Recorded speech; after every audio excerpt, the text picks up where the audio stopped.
Bon, bah Maxence, bienvenue du coup sur mon podcast, Saignant. Merci encore Salut Léo. pour ton temps, pour tout ça. Comme je te disais, ça va être cool. Donc, on va parler du coup, comme je te disais, de ta marque de compléments alimentaires, donc Others. Mais avant de parler de ça, je voulais qu'on revienne un peu sur ton parcours dans la boxe. Donc, Ouais, toi, avec plaisir. t'as commencé par la boxe française. J'allais dire boxe anglaise, mais non, française. Ouais, c'est vrai, j'ai commencé à 12 ans par la boxe française. Donc j'en ai fait 3 ans et en fait au bout de 2 ans j'ai commencé la boxe anglaise aussi, je faisais les deux parce que les deux entraînements s'enchaînaient et mes parents étaient pas trop d'accord avec le fait que je fasse de la boxe anglaise et du coup au début j'ai commencé en disant que j'avais un entraînement plus long mais en fait je restais au créneau de boxe anglaise puis petit à petit j'ai pu amener le sujet et passer full anglaise parce que j'ai préféré. Mhm. T'as commencé la compétition à quel âge du coup? Je crois que mon premier assaut de français, je l'ai fait à 13 ans. Ok, donc Donc direct quoi. au bout d'un an au bout d'un an d'entraînement quoi. Ok. Et le sujet des compléments dans tout ça, c'est venu quand? Parce que j'imagine qu'il y a un lien, tu vois, entre ton parcours dans la boxe et le côté complément alimentaire, tout ça. J'imagine que toi, t'as rencontré des problèmes, que c'est pour ça que tu t'es intéressé à tout ça. Donc, comment est-ce que t'as commencé à te complémenter? Le premier complément que j'ai utilisé, j'avais 15 ans, je crois que c'était de la L-carnitine. Tout simplement en fait avec la boxe, je fais des régimes depuis que je fais de la compétition, donc depuis mes 13 ans, on a des poids à tenir, donc régulièrement à la diète. Et par moment, tu as envie soit d'accélérer un peu le processus, soit tu t'es rendu compte qu'au dernier combat, tu n'étais pas très en forme, donc la prochaine fois, tu veux que ça se passe un peu mieux. Et du coup, peu importe ton âge, tu ne demandes pas à te renseigner sur ce que tu peux faire. Et, euh, et ouais, j'ai commencé par de l'L-carnitine à 15 ans, sans trop savoir ce que je faisais. Et petit à petit, j'ai commencé à consommer des protes, d'autres choses, etc. Et il y a vraiment un moment où là, je me suis plus formé, on va dire, sur la nutrition. C'est un moment où je suis redescendu en catégorie de poids, donc j'ai eu des diètes un peu plus vénères à faire. Et également, j'avais beaucoup de douleurs à l'épaule droite, au point où j'en ai perdu ma mobilité. Et j'arrivais plus à mettre un crochet, je mettais un genre de direct de travers, tu vois, comme ça. Et du coup, j'ai commencé à me dire, ok, qu'est-ce que je peux changer pour aller mieux? Alors, je peux pas arrêter de taper sur un sac ou sur quelqu'un. Par contre, ce que je fais beaucoup chaque jour, c'est manger. Donc, il y a peut-être quelque chose que je peux changer là-dedans. Donc, j'ai passé une formation en sciences de la nutrition, j'ai lu des études, plein de trucs, etc. J'ai commencé à tester, à acheter des ingrédients à droite à gauche, à les tester, à les mélanger. Petit à petit, c'est venu comme ça. Et puis à un moment, je pensais qu'à ça, quoi. Donc c'est devenu une passion aussi et un métier. Ok. Et elle ressemblait à quoi ton alimentation à ce moment-là? À quoi elle ressemblait? C'était simple, hein. Donc j'ai une marque vegan, mais je suis pas vegan aujourd'hui, je suis plutôt flexitarien. À l'époque, je l'étais pas du tout parce que j'ai aussi grandi avec toutes les idées reçues pardon, qu'on a autour de l'alimentation. Donc à Ouais. l'époque, je mangeais de la viande 2 fois par jour, tu vois. Je faisais des trucs basiques que tu voyais sur YouTube hein, quand j'avais 15 ans. Donc poulet, riz blanc, brocoli, enfin tu vois, des trucs comme ça. De la whey sans trop savoir exactement ce que je faisais. Et petit à petit, je l'ai modifié, j'ai commencé à me rendre compte que par exemple, tu vois, le riz, c'est pas vraiment un ingrédient idéal, parce qu'en fait, à part des glucides dedans, t'as rien. Tu remplaces par des pommes de terre, c'est beaucoup mieux. La viande, tu peux t'en passer si tu fais attention à ton apport en protéines à côté. Euh, et derrière, finalement, je digère beaucoup mieux quand je mange végé. Donc petit à petit, j'ai commencé aussi à végétaliser mes assiettes et à consommer de la protéine en poudre. Donc au début de la whey, beaucoup de problèmes de digestion avec ça, beaucoup de gaz, etc. Donc je suis passé à de la protéine végétale petit à petit, que je digère beaucoup mieux. Et voilà, je me suis peut-être éloigné de ta question. Non, mais en fait, je voulais savoir si t'avais eu des troubles du comportement alimentaire, tu vois, tout ça Ah au ouais, début. Enfin, parce que j'en ai eu à ouais. balle. Ouais, ouais, j'ai Hmm. été très boulimique. Ouais. Euh, comme beaucoup de boxeurs, hein, beaucoup Hmm. de combattants. Bah, c'est un vrai Euh, sujet, ouais. ouais, gros sujet, c'est aussi quelque chose dont on a honte quand on est malade. Donc on n'en parle pas trop, même si au final on le sait tous. Enfin, tu vois, globalement, quand tu vois un combattant qui a un bid énorme 10 jours après son combat, tu comprends, tu vois, tu te dis, bon, ok, lui il souffre. Et, euh, et ouais, j'ai été très boulimique, j'ai eu beaucoup de TCA. Et tu vois, mon dernier combat, c'était il y a 5 ans. C'est aussi ça qui a participé à me faire arrêter la boxe, parce que je sentais ma santé me dégrader à cause de ça aussi. Et finalement, je trouvais ça bête, parce que je faisais tout pour être en bonne santé, sauf ça, qui est, qui est vénère, quoi. Ouais. Donc il y a 5 ans, c'est au moment où t'as lancé Others, non? Ouais, au 5 ans, même parce que moment. c'était pendant le Covid. Ouais. Ouais, en fait, j'ai fait mon cinquième combat pro le 28 février 2020. Donc le gala était, enfin il y a des galas pas très loin qui ont été annulés de dernière minute à cause du Covid et tout ça. Donc voilà. Après on se fait confiner. Moi à ce moment-là j'en avais ras-le-bol et voilà je voulais aussi me séparer de ma boulimie donc j'avais quand même envie de faire une pause donc c'est assez bien tombé on va dire. Et dans le même temps j'ai eu l'opportunité de monter aux Earths. Et après, je me suis retrouvé aussi dans une grosse spirale de taf. Enfin voilà, beaucoup de choses à faire, etc. Donc j'avais plus trop la tête à la boxe, même si ça continuait à me titiller un peu. Et petit à petit, j'ai compris que j'avais pas encore tourné la page et il fallait que je refasse un combat. Donc là, c'est parti. Ok.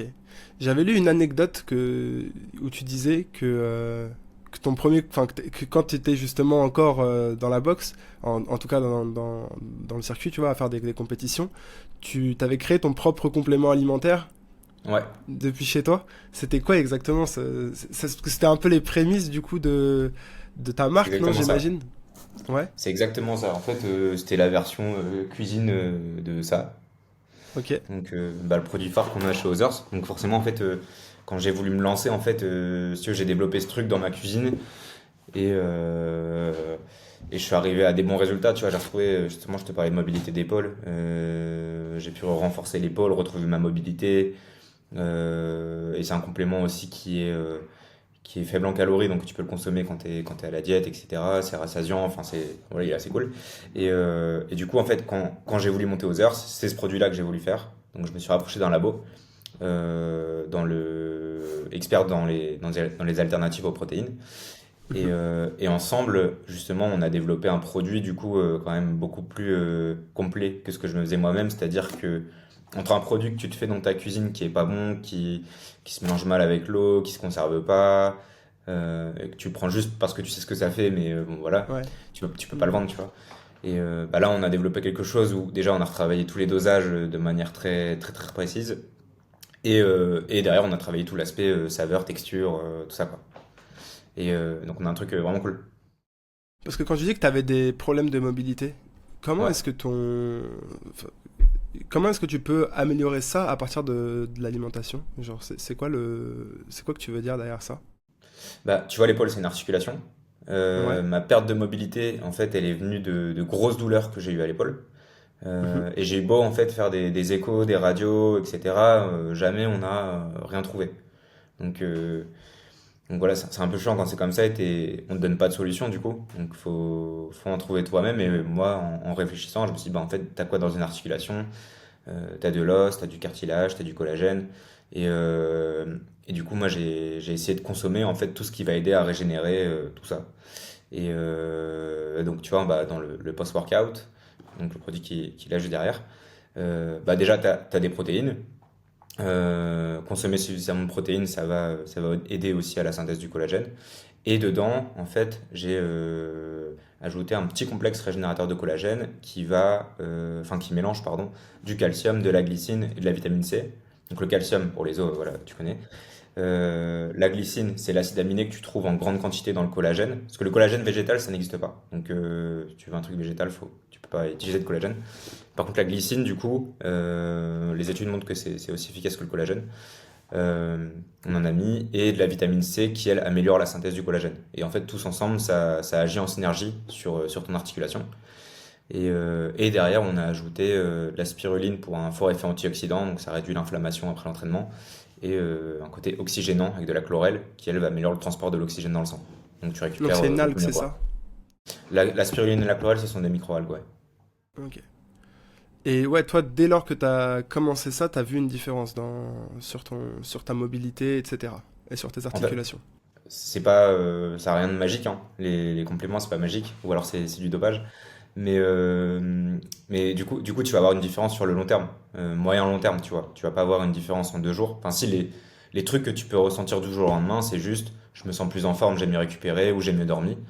Tu vois, avec le post-workout, j'ai eu plein de retours assez vite du type j'ai dormi comme un bébé, voilà. Donc ça, tu le sens tout de suite. Mais par contre, les effets sur tes articulations, ta performance et tout ça, c'est pas du jour au lendemain que tu le sens. C'est des produits qu'il faut intégrer dans sa routine. Il faut avoir des habitudes autour et les consommer très régulièrement. Et là, tu vas sentir une amélioration au bout de au moins un mois, tu vois. Mhm. Et donc, toi, c'est un post-workout.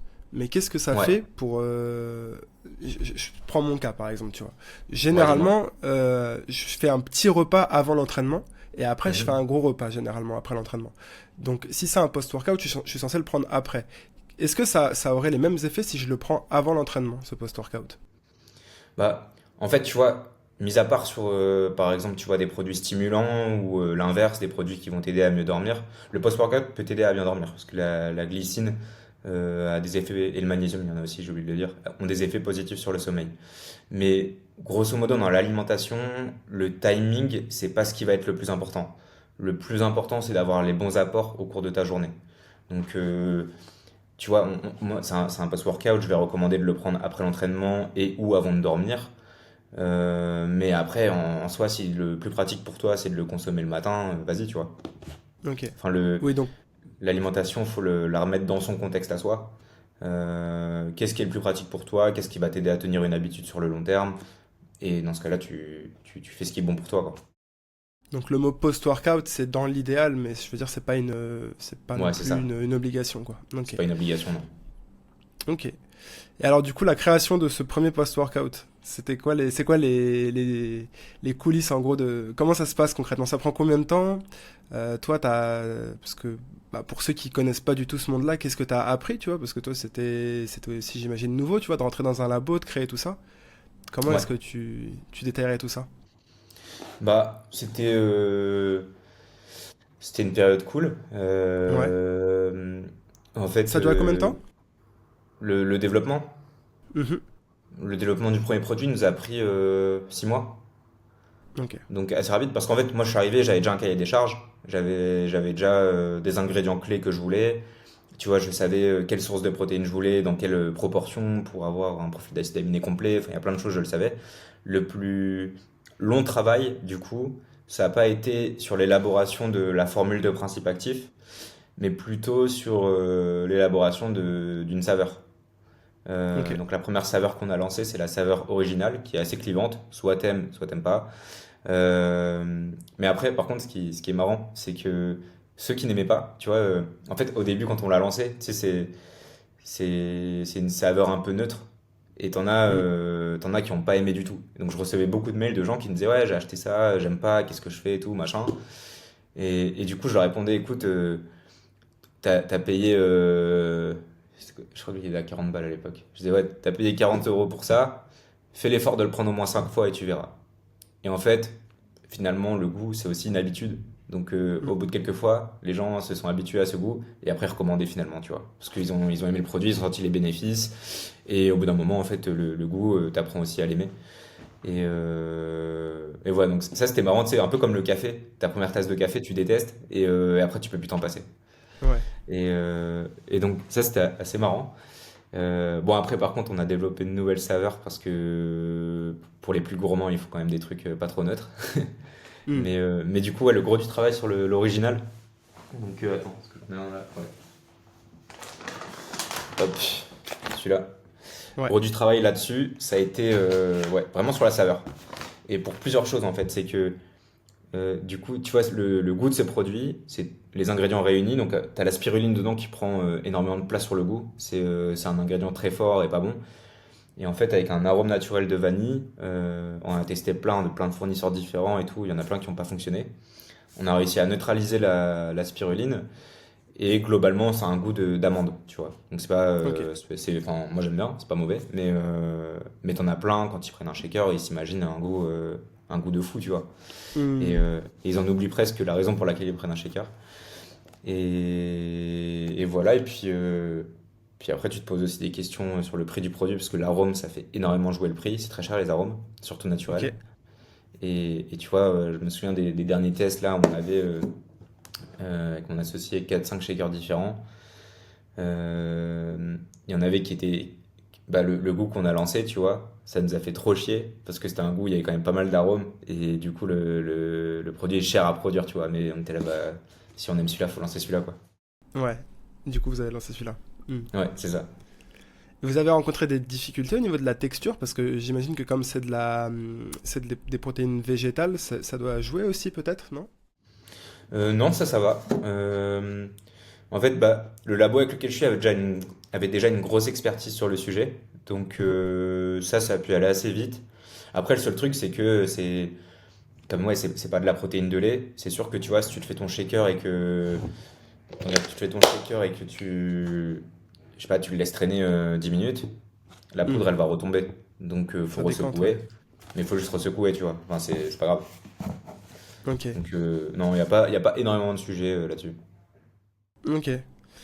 Et donc, du coup, ouais, au début, toi, dans ton idée, donc tu lances ce produit-là. L'idée, c'est de Ouais, cibler principalement les personnes qui sont dans les sports de combat, arts martiaux, ouais. parce que bah, c'est ce que toi aussi tu fais, j'imagine. C'est comme ça que ça te vient, cette idée de te nicher là-dedans.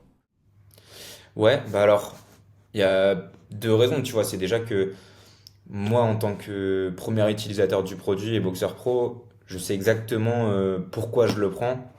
Et dans ma tête, à l'époque, c'est pour les combattants. Hmm. Et du coup, je me voyais pas en parler autrement. Même si, enfin, tu vois, il y a plein de parallèles qui peuvent se faire très vite sur plein de choses. Et puis après, oui, aussi en termes marketing, c'est aussi important au départ de trouver sa niche et après d'élargir petit à petit, quoi. Mhm. Donc vous lancez ce produit-là et si je me trompe pas, après direct, enfin c'est au bout de 3 mois quoi, t'arrives déjà à mettre ce produit dans les mains de l'équipe de France, du coup qui va au JO de boxe, Ouais, l'équipe de c'est France de ça. boxe. Mhm. Et Ouais, aussi de combattants de l'UFC si je me trompe pas aussi. exactement. Ouais, Comment tu ça allait fais assez vite. comment tu fais ça, toi là c'est vraiment sur la partie tu vois concrète, entrepreneur. Comment est-ce que tu arrives à lancer un produit qui va directement dans les mains de bah voilà du top de la niche que tu cibles? Bah, en fait, c'est pas très dur. Euh, faut, faut avoir du culot. Après, j'ai un petit peu de crédibilité parce que je suis boxeur et tout ça. Je suis pas un petit mec qui sort d'école de commerce et qui a monté un truc, qui a repéré une niche et qui y va, tu vois. Hmm. Donc j'avais une histoire à raconter et c'est toujours un peu plus simple quand t'as une vraie histoire à raconter. Et bah, les boxeurs, c'est pas du tout des gens, comment dire, intouchables. C'est très facile de leur parler. Tu vois, il y a un truc avec les combattants, c'est que ils ont beau être ultra connus, etc. C'est pas des acteurs où tous les lieux où ils sont cachés. En soi, tu sais où ils s'entraînent, tu vas à la salle, tu le croises, tu vois. Hmm. Donc voilà, et puis bah, je suis allé m'entraîner un peu au MMA Factory. Donc, premier combattant de l'UFC qui a parlé du produit sur les réseaux, c'était Alan Bodo. C'est la première personne d'ailleurs que j'ai rencontré là-bas, super sympa ce gars, franchement. Et aussi un de mes bêta-testeurs, mais du coup ça on n'en parlait pas, c'était Nassourdine Imavov, avant qu'il aille à l'UFC. Et, euh, et en fait, lui, il a beaucoup aimé les produits. Et donc un jour, bah, il m'a recontacté en me disant ouais, est-ce qu'on peut faire un partenariat et tout, parce que je me vois pas signer avec une autre marque de nutrition que la tienne, parce que c'est tes produits que je veux consommer, quoi. Enfin, c'est tes produits que je consomme. Et voilà. Et puis après, l'équipe de France de boxe, en soi, je sais plus trop comment ça s'est fait. C'est fait assez rapidement. Un petit message sur Insta et on te répond et après on discute et voilà. Ça allait Ouais, vite. une fois que t'as déjà eu de façon des combattants de l'UFC, tout ça, après ça se glisse tout Ouais, seul, c'est ça. j'imagine. Donc attends, tu disais que t'avais mis en place un programme de bêta testing du coup? Non, c'était pas un programme. Juste, Enfin, comment ça s'est passé ce... j'allais à la salle Ouais, et à la fin de l'entraînement, je disais tiens, tu peux goûter ça, t'en penses quoi? Enfin voilà, tout simplement. ok. C'était sous forme de sachet, tu donnais ça comme ça, tu le donnais vraiment Ouais. ou tu vendais déjà ton package? Non, non, soit j'avais des petits sachets, ouais, j'avais des petits sachets sans rien écrit dessus. Donc je donnais, je disais goûte, ou alors je préparais un shaker et je le faisais tourner à tout le monde, tu vois. En vrai, mec, c'est genre, c'est Faut se méfier, tu vois, quand tu vois un gars qui te donne un sachet comme ça, sans branding et tout. Comment t'arrivais à avoir la confiance du gars en lui donnant un sachet? Alors que t'avais même pas encore ton vrai packaging et tout.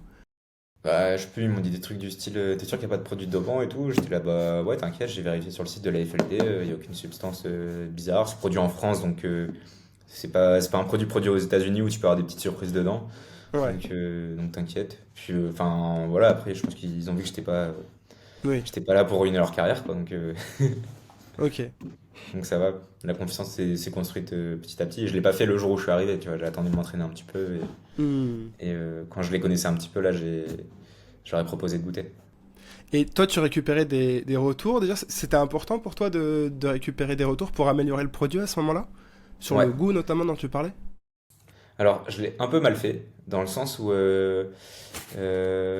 en fait, là, j'ai l'impression que je deviens meilleur en communication depuis que je suis en redressement judiciaire. Euh, Parce que je suis obligé. Mais en vrai, j'aime pas ça, tu vois. J'aime pas montrer ma tête. Mais bon, là, j'étais un peu dos au mur, donc je l'ai fait. Et finalement, ça va et ça me donne plein d'idées. Hmm. Mais, euh, mais oui, du coup, je suis allé prendre pas mal de retours de pas mal de combattants, tu vois. Avant de lancer le produit, il y a plus de 300 combattants qui l'ont testé. Donc, Mhm. il y a eu beaucoup d'efforts là-dessus. Et en fait, c'est trop dommage parce que je l'ai pas du tout filmé, documenté, tout ça. Donc, à ce niveau-là, je l'ai mal fait. Mais par contre, pour le développement produit, je l'ai bien fait. Parce que c'était quoi du coup Une fois que tu avais donné ton échantillon, tu revenais vers la personne et tu lui demandais si elle avait bien aimé, tu cherchais des choses en particulier ou pourquoi est-ce que Ouais. c'était important pour toi, pour le Euh, développement du produit? En fait, tu vois, comme je t'ai expliqué, c'est des produits où tu vas vraiment ressentir les bienfaits si tu le prends longtemps. Donc, il y a quelques combattants à qui j'en ai offert et qui l'ont pris à un certain moment et qui m'ont fait des retours là-dessus. Mais par contre, j'avais pas du tout la thune pour produire beaucoup de paquets et le faire goûter à beaucoup de monde, tu vois. Enfin, goûter longtemps. Donc, Mhm. la plupart des retours que j'ai pris au début, c'était plutôt sur le goût et la texture. Parce que en vrai, un produit, tu l'achètes pour une promesse, mais tu le réachètes parce que c'est bon.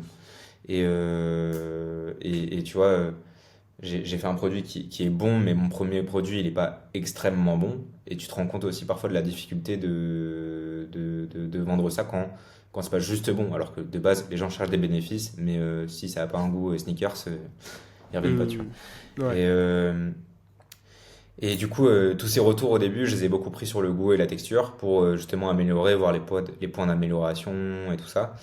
Et après, j'ai pris quelques retours de gros combattants sur une prise à plus long terme pour confirmer en fait que ce qu'on avait fait était bien ressenti, quoi.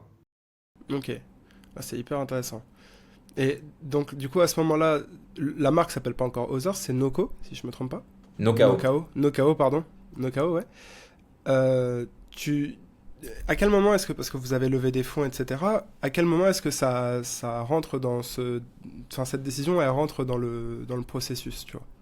De changer de nom pour Others?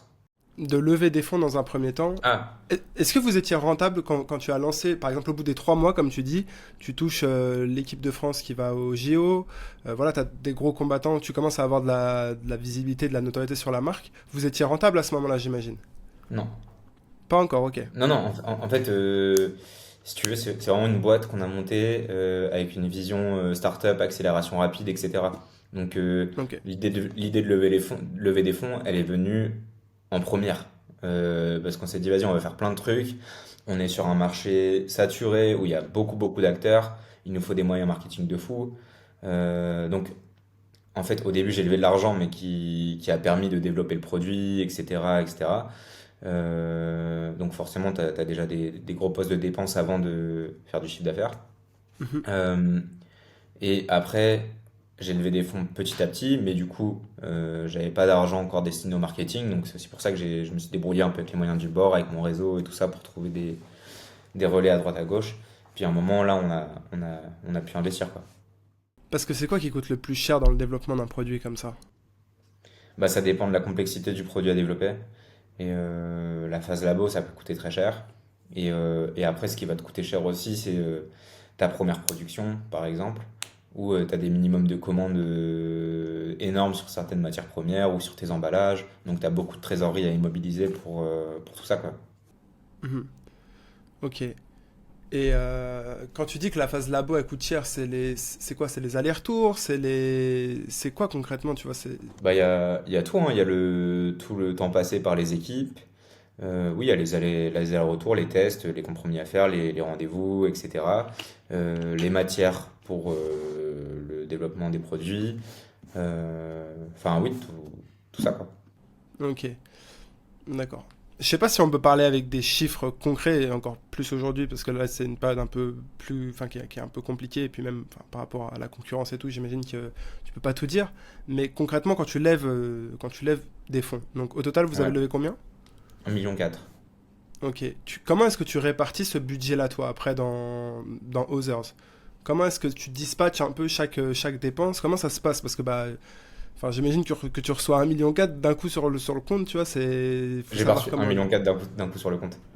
Ouais, ok, J'ai j'ai levé l'argent petit à petit. ouais. Mais quand tu reçois parce que c'était quoi, 850 000 le plus Ouais, gros mais ça virement? aussi, je l'ai levé petit à petit. Je l'ai juste annoncé à l'arrivée d'un certain montant, mais on l'a levé petit à petit. J'ai pas eu d'un coup 1 million sur le compte. Ok. J'aurais Et bien ça aimé, se ça aurait été passe. beau. Ouais, ça doit être. C'est ce que je me suis dit, tu vois. Comment est-ce que ça se passe quand tu reçois une aussi grosse somme? Comment est-ce que tu sais comment gérer ce budget-là? Parce que ça doit pas être évident. Bah, t'as tes investisseurs, tu leur as présenté un business plan où tu leur as dit justement où t'allais dépenser. Euh, et c'est des décisions qui se prennent entre associés, et puis après, tu y vas, quoi. Mais bon, après, une stratégie, tu peux pas savoir si elle fonctionne avant de l'avoir essayé. Donc, tous les cas, faut y aller. Puis les investisseurs, ils sont là aussi ils jouent un peu au poker, tu vois. Même si, bon, leur but, c'est de récupérer, mais ils savent très bien aussi que parfois, ça peut ne pas fonctionner ou très bien fonctionner, justement. Et eux, ils te donnent des conseils à ce moment-là sur tout ça, sur comment budgétiser les choses et tout. Ouais, ouais, pour le coup, j'ai des super investisseurs qui sont toujours rendus disponibles pour moi dès que j'en ai eu besoin. Maintenant, la différence, c'est que ce sont pas des personnes qui ont créé des boîtes e-commerce. Donc, la vente qu'ils ont fait dans leur business à eux a été très différente. Et encore moins dans la nutrition sportive. Ils connaissaient pas du tout ce monde-là et c'est ça aussi qui les a chauffés à investir, tu vois. Ok. Donc, les conseils, c'est bien, mais pour moi, ça, et parfois, je l'ai pas fait. Le plus important, c'est de suivre son intuition à soi. Même si c'est toujours bien d'avoir des conseils parce que ça te fait réfléchir et ton intuition, justement, elle va après se guider entre toutes les choses que tu as entendues, etc. Mais quand tu sais que tu as raison, faut y aller quand même. Ok. T'as des exemples de choses en particulier où tu t'es dit, où toi, voilà, beaucoup de personnes autour de toi te disaient, ouais, non, c'est chaud à ce niveau-là, et toi, tu t'es dit, ouais, non, je sais qu'il faut que j'y aille, et au final, t'as eu raison de faire ce choix-là. J'ai plutôt l'autre côté. Ok, ouais, J'ai plutôt vas-y, l'inverse. vas-y. Ouais, Euh, donc ça, c'est pas un de mes investisseurs, mais c'est un très gros entrepreneur français qui a réussi beaucoup, qui me coachait. Et moi, en fait, dès le départ, quand on avait lancé le post-workout et qu'on a levé de l'argent, moi, mon projet, c'était OK, maintenant, on va développer plein de produits. On va vite avoir une grosse gamme. La clé dans la nutrition, c'est d'avoir une grosse gamme. Donc, on va être le paquet là-dessus. Et justement, il me disait, mais non, Maxence, avant de, avant de créer de nouveaux produits, vends déjà bien ton premier produit. Et on a beaucoup parlé de ça, donc je l'ai écouté. Du coup, plutôt que d'investir dans le développement produit et dans l'élargissement de la gamme rapidement, j'ai beaucoup investi en marketing. Et finalement, le jour où on a élargi la gamme, bah, j'ai vu que toutes les ventes ont accéléré. Enfin, ce qu'on aurait dû faire dès le départ, tu vois. Et là, je me suis dit, bah merde, en fait, moi je le savais, tu vois, le marché, je le connais, le marché de la nutrition sportive tel qu'il est, je le connais, et j'aurais dû m'écouter. Ok. Ok, c'est intéressant. Et alors, enfin, pourquoi est-ce que, du coup, c'était quand la dernière levée de fonds? Dernier fonds que j'ai levé, c'était en janvier 2024, mais là, c'était déjà des fonds pour sauver les meubles. Ok. Qu'est-ce qui a fait concrètement, tu vois, si on rentre dans le vif du sujet, qu'est-ce qui a fait que, bah, aujourd'hui, vous êtes menacé de redressement judiciaire? Alors, on n'est pas menacé, on y est. Vous y êtes, ok. mais plusieurs choses. Euh, la première, je pense, c'est une stratégie commerciale qui n'a pas fonctionné, sur laquelle on a beaucoup investi. Donc, si tu veux, Others, depuis le départ, c'est une boîte 100% e-commerce. Et petit à petit, j'ai voulu qu'on se développe rapidement dans les ventes physiques, boutiques, salles de sport, etc. Donc, j'ai mis le paquet là-dessus. J'ai recruté beaucoup de commerciaux. On a participé à beaucoup d'événements. Donc ça coûtait cher. Et ça n'a pas très bien fonctionné. Tandis que le e-commerce, lui, a continué à grossir tout seul, avec moins d'investissement. Donc, on a perdu pas mal là-dessus. Euh, Après, il y a un investisseur qui m'a lâché de dernière minute. Donc je devais avoir 1 million en plus en novembre 2023. Et à la fin de la négociation où tous les feux étaient ouverts, il m'a lâché. C'est pour ça que j'ai dû lever des fonds en urgence derrière pour sauver les meubles. Et du coup, cet argent que je devais lever, il devait me servir à relancer des productions de post-workout, qui est notre produit phare, tu vois.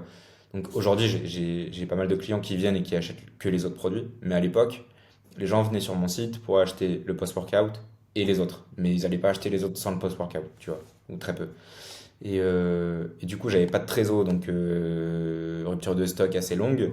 Du coup, tu as la vente de tous les autres produits aussi qui chutent.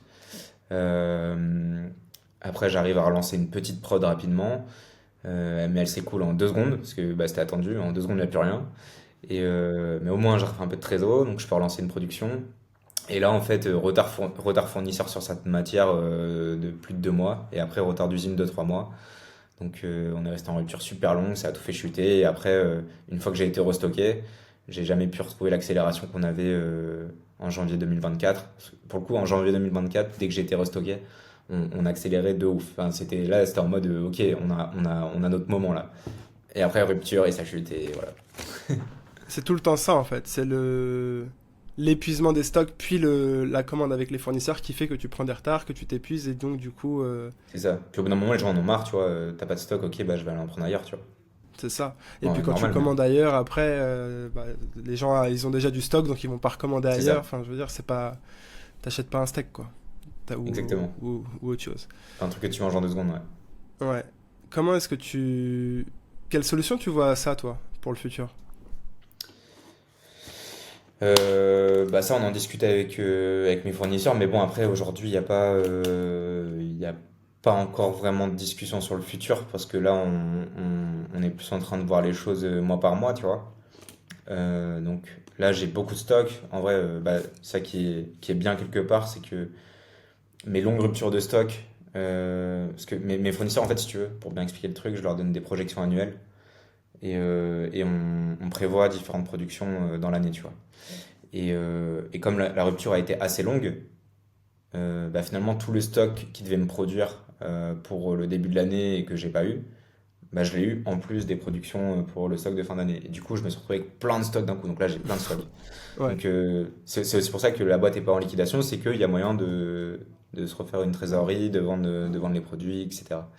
Et du coup, là, donc, tu sais, j'ai lancé la vidéo là où je dis que je dois écouler 4000 produits jusqu'au 20 mai. Mhm. Donc ça, c'est pour montrer au tribunal que l'activité continue à battre son plein, quoi, que les ventes continuent, etc. Mais j'ai encore plus de stock que ça. Donc quand j'aurai écoulé mes 4000 produits, j'aurai toujours du stock. Et j'ai de quoi tenir normalement jusqu'à 2026. Donc pour l'instant, on discute pas de ça. Là, ils sont plus en mode, ok, sauve tes fesses et après on verra. Ok. Parce que là du coup ouais, t'as eu un rendez-vous au tribunal c'était quand la semaine dernière? 2 avril. Ouais, c'était au 2 avril, ouais, j'ai dit la semaine dernière, mais cet épisode il va sortir le 22 avril. Donc le 2 avril, c'était quoi l'objectif de ce rendez-vous-là? Bah, en fait, si tu veux, à partir du moment où tu es en redressement judiciaire, donc moi j'y suis rentré officiellement le 2 décembre 2024, euh, tu passes dans ce qui s'appelle une période d'observation. Et en fait, pendant cette période d'observation, toute ta dette va être gelée. Donc tu rembourses plus tes créanciers. Et, et tu vas avoir donc une période d'observation, ça dure 6 mois. Ça peut être renouvelable une voire 2 fois dans certains cas. Et, et tu vas avoir des audiences intermédiaires tous les 2 mois. Enfin, ça, c'est mon cas. Je pense que sur d'autres business, tu peux avoir juste une audience au bout de 6 mois et tout ça, mais moi, bon, ils me surveillent de près Ok. euh, pour être sûr que l'activité continue bien, que ta trésorerie augmente, parce que l'objectif pour eux, c'est que tu rembourses après tes créanciers, quoi. Et si jamais, tu vois, c'est la cata, en fait, ils peuvent de manière anticipée te mettre en liquidation. Euh, Ce qui pourrait m'arriver là, tu vois, si j'écoute pas le stock qu'il faut. Mais par contre, là, mon audience du 2 avril, les feux étaient tous au vert. Donc, ils m'ont quand même ouvert de manière anticipée ma deuxième période d'observation. Parce que la fin de ma première période d'observation, c'est le 2 juin. Et mon audience, au lieu d'avoir une audience le 2 juin, j'en ai une le 9 juillet. Donc, je suis déjà dans la nouvelle période. Ok. Et donc, c'est plutôt cool. Maintenant, j'ai plein de choses à leur montrer à cette audience-là. Donc, je travaille dur. Et ensuite, à l'issue de tes périodes d'observation, si le tribunal estime que ton activité peut effectivement se redresser, enfin, tu vas négocier avec eux ce qui s'appelle un plan de redressement. Tu vas négocier, tu vas établir. Et ce plan de redressement, en fait, il va te permettre de rembourser tes créanciers sur 8 ans, voire 10. Et du coup, ça étale tes remboursements sur des petits montants ou plus petits montants dans le temps. Et, euh, et du coup, ça te permet de ne pas avoir beaucoup d'argent que tu n'as pas à décaisser, quoi. Enfin, tu peux pas, si tu l'as pas de toute façon, mais au moins de faire perdurer l'activité, quoi. Ce qui compte le plus, c'est les ventes que tu fais, j'imagine. C'est Ouais. ça qui regarde essentiellement. Ouais. C'est les ventes et combien j'ai sur le compte bancaire. Donc, comment est-ce que tu dépenses l'argent qui rentre de nouveau? C'est surtout comment augmente, parce que là, comme je j'ai pas de fournisseur à payer et que j'ai réduit les charges au maximum, j'ai quand même peu de dépenses. Et du coup, eux, ils veulent être sûrs que l'argent sur mon compte bancaire, enfin le compte bancaire d'Others augmente pour qu'on puisse rembourser derrière les créanciers. D'accord, ok. Et donc, là où l'objectif principal, j'imagine, c'est bon, forcément de faire des ventes, mais dans l'objectif de rembourser les créanciers à terme, toi, je te le souhaite vraiment, on touche du bois. Si ça se passe bien par rapport à ça, Mhm. c'est quoi tes idées? Est-ce que tu voudrais de nouveau relever? Et comment est-ce que tu vois un peu l'avenir par rapport à Others? Honnêtement, je sais pas encore. Comme je t'ai dit, là, je suis plus en train de voir les choses au mois le mois. Euh, Là, ouais, je suis dans l'instant présent où il y a quand même beaucoup de choses à faire maintenant. Euh, j'ai beaucoup de négociations aussi en ce moment avec tous mes créanciers. Enfin, je leur parle souvent. Il y a plein de choses à gérer à ce niveau-là, etc. Donc, je veux d'abord régler toutes les questions qu'il y a et ensuite on verra. Mais oui, dans tous les cas, moi, si je fais tout ça, c'est parce que mon rêve, c'est que Other s'en sorte et que ça continue, tu vois. Donc, c'est le projet. Mais pour y arriver, j'ai encore beaucoup, beaucoup de travail, quoi. Tu penses que ça serait possible, parce que maintenant que tu connais le marché et que tu sais comment vendre ton produit, tu penses que ça serait possible de vendre ton produit avant de le lancer en production? Tu veux dire en pré-vente? Ouais. Oui, j'en ai déjà fait de la pré-vente, mais là, mon produit, je l'ai, donc j'ai pas besoin de faire de pré-vente. Hmm. Mais je veux À dire, si moins c'est sur un nouveau possible, produit, par exemple. ouais, par exemple. Ouais. Oui, Ça oui. pourrait, tu vois, ça pourrait, je sais pas, résoudre certains problèmes. Je sais pas si jamais tu veux après, par la suite, relancer une marque sans t'endetter vis-à-vis de. Tu vois, ça peut être un juste milieu, je sais pas. Mais après, là, je cherche pas à relancer une marque, je cherche Oui, oui. plutôt à la À la sauver. sauver, Et, oui. et comme je t'ai dit, j'ai beaucoup de stock, donc les... pour rassurer les personnes qui souhaiteraient commander, il y a du stock. Donc, si vous commandez en 2 jours, vous êtes livré, vous avez votre produit. Donc, enfin là, j'ai pas besoin de faire ça parce que j'ai de quoi vendre, quoi. Ok. Bon, et du coup, si on parle de ta communication sur Instagram, ouais, toi, là, ce moment qui est difficile, il t'apprend aussi ça, tu vois, à Ouais. communiquer différemment et tout. Ouais, ouais, bah en fait, moi, depuis le départ, on me dit, ouais, personal branding, faut que tu sois le visage de la marque, machin, machin. Mais moi, j'aime pas, tu vois. J'ai pas envie de. Désolé pour les influenceurs, mais j'ai pas envie de faire l'influenceur, tu vois. Et c'est pas mon truc. J'ai essayé par moment, mais putain, j'aime pas ça. Et du coup là, dos au mur, je me suis dit, allez, bon, bah, là, faut se montrer. Il faut raconter ce qui se passe. Et bah, du coup, ce qui est bien, c'est que je raconte que la vérité, quoi, tu vois, genre j'ai tout dévoilé. Et après, en fait, une fois que la vidéo de mission de sauvetage là, a été publiée, et ben, elle a bien fonctionné. Et en fait, ça m'a donné plein d'idées. Et finalement, en fait, je trouve ça drôle, tu vois. Parce que j'essaye aussi de dramatiser en faisant des contenus un peu marrants, un peu humoristiques, Ouais. mais aussi toujours dans la vérité, tu vois. Et, euh, et ouais, en fait, c'est drôle. Et donc, j'ai des idées un peu tous les jours en ce moment, donc j'essaye de les produire comme je peux. Ça te prend du temps ou pas? Beaucoup de temps? Ou en vrai c'est plutôt rapide? Non, ça va, hein. Ouais. Euh, En vrai, tu vois, c'est ça aussi un moment que je me disais, il y a un moment, je postais plus grand-chose parce que je me disais, putain, Others existe quand même depuis 4 ans. Aujourd'hui, on devrait faire du contenu quali et tout. J'ai pas le droit de faire des vidéos de spi, machin. Mhm. Et du coup, là, c'est ce que je fais. Et en fait, ça me prend pas de temps, hein. Je fais une prise, ou à la rigueur, si on dit mal un truc, hop, on le redit, tu vois, vite fait, mais on s'embête pas sur les éclairages, sur les trucs, tout ça. Après, je la monte en 2 secondes, je la mets sur un logiciel d'IA pour les sous-titres et c'est parti, tu vois. En Ouais. vrai, faire une vidéo, je pense, filmer, monter, tout ça, ça doit me prendre 30-40 minutes, quoi. Donc ça va. Et si tu devais recommencer aux heures là, tu commencerais par ça directement ou pas? Ouais, direct, direct. Faire une vidéo tous les jours comme tu le fais actuellement? Ou Ouais, pas forcément peut-être tous pas les tous jours, les mais... jours. Là, au début, je me disais je vais en faire tous les jours, mais en fait, je me rends compte que ça peut être compliqué quand même. Donc là, j'en fais un peu moins. Mais, euh, mais ouais, clairement, je le ferai comme ça direct. Hmm. Parce que tu construis une communauté et que... C'est quoi Ouais, que tu parce vois? Que que ça t'apporte quoi, toi, concrètement? bah, les gens regardent, ils commentent, donc la vidéo est référencée par les algos, donc d'autres gens te voient, et puis t'as plus de commandes. Hmm. Ouais, c'est un impact direct sur les commandes, quoi. Ouais, ça peut avoir un impact direct. Parfois non, mais parfois oui aussi. Ok.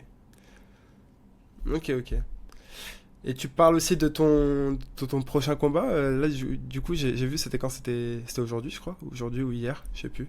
Que t'as pu, ouais, ça doit être hier. Que t'as publié une vidéo pour parler de ton prochain combat aussi, qui est en juin. Ouais, ouais, le 7 juin. Comment est-ce que tu gères ça, toi, la partie entraînement et préparation d'un combat à côté de sauver une boîte d'un d'un redressement judiciaire? Bah écoute, c'est fatigant et stressant, hein, je pense que ça se voit, j'ai des bonnes cernes. Mais non, ça va, je le gère bien, j'ai une bonne équipe, on se marre bien. Enfin, tu vois, l'objectif avec ce combat, bah, forcément, ça met une pression supplémentaire, mais c'est pas ça l'objectif, c'est aussi de revivre un bon moment avec toute ma team que j'ai depuis toujours. Et non, du coup, ça se passe bien, ouais. Des petits Tu bobos à sais, droite à gauche, mais ça va. ouais, bah c'est obligé, hein. Mais Mm. tu segmentes comment du coup toi tes entraînements dans la semaine avec le taf? Bah, je m'entraîne, je me lève à 7 heures. 7h30 en général, je suis à la salle. Donc le matin, je fais soit du fractionné, soit de la muscu. Euh, enfin, prépa physique plutôt. Et je reviens chez moi vers 8h30, enfin, dans ces eaux-là, et à 9h, je taffe. Ouais. Je taffe jusqu'à midi et demi, je pense. Après, je me mets au taf à 13h, 13h30, jusque 16h. Après, 2-3 fois par semaine, je vais chez le kiné. Puis après, je retaffe jusqu'à 18h30. Puis après, je vais à la boxe.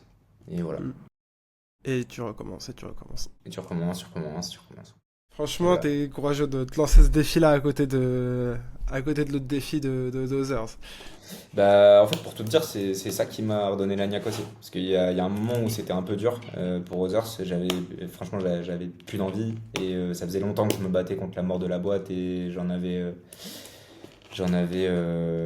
un peu à bout de force, quoi.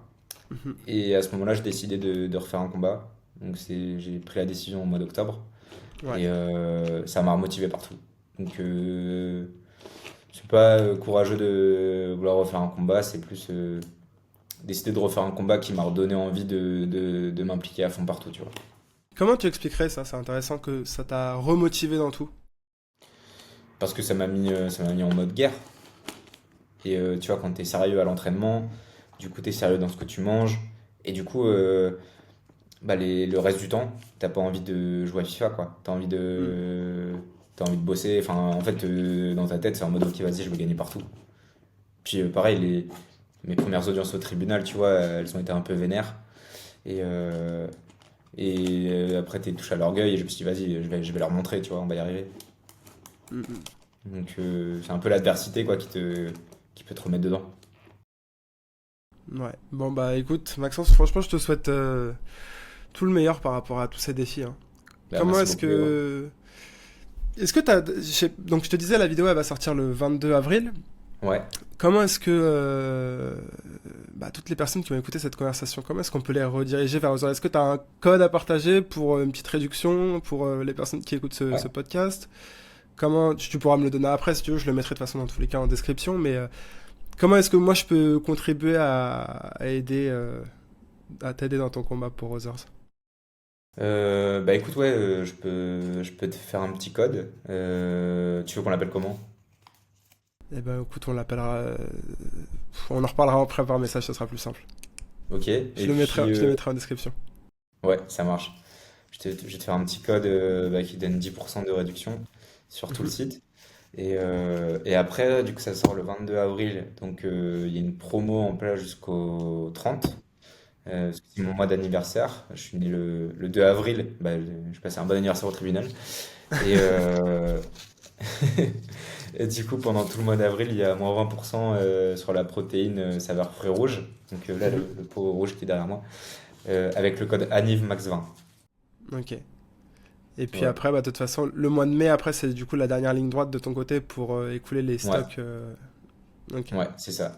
Pour l'atteinte des 4000 produits, ouais. Ok, génial. Et puis bah, pour toutes les personnes qui veulent suivre l'évolution de... Parce que du coup, tous les jours, tu informes de l'évolution des stocks, etc. sur ton Instagram. Alors, je le faisais tous les jours au départ, mais là, je pense que je vais peut-être plutôt le faire tous les 5 6 jours, un truc comme ça. Parce que sinon, c'est un peu beaucoup et c'est tout le temps la même vidéo quasiment, donc c'est pas hyper marrant. Mais du coup, je réfléchis plutôt à faire d'autres vidéos et à en sortir une de temps en temps pour informer des stocks. Ok. Et ça, c'est sur le Insta de Others.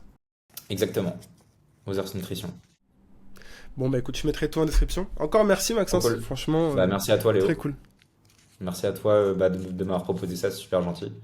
Merci, Euh, t'inquiète. Pas ça, de soucis. ça donne un peu de lumière quand on en a besoin, donc trop cool. Avec grand plaisir.